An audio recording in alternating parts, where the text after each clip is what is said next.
the outboard one so they can drop right in front of the top.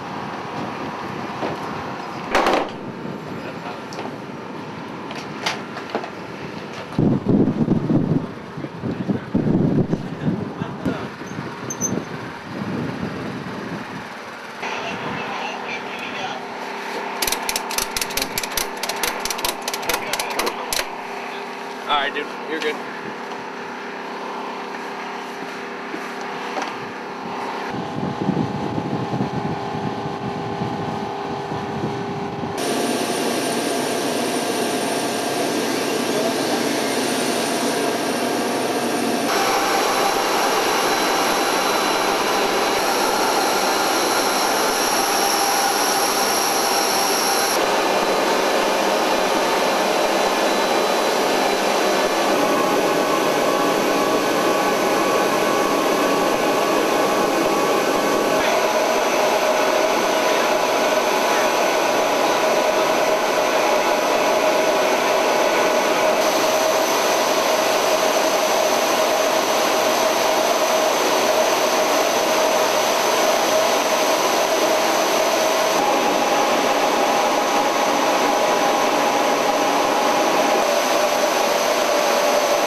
Our unit specializes in working with people that set up airfields. So prior to us getting to Sendai, we had no capabilities of getting in there. So we put the operators on the ground to survey the airfield and make sure it was good for us to come in.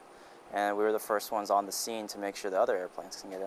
I'm sorry, I think our contribution makes a huge difference because, for example, today we set up a whole new airfield that before was just flooded with water. So now, we can get a massive amount of supplies in there and relief effort, evacuate people and things like that. And we were in a real part in that, so.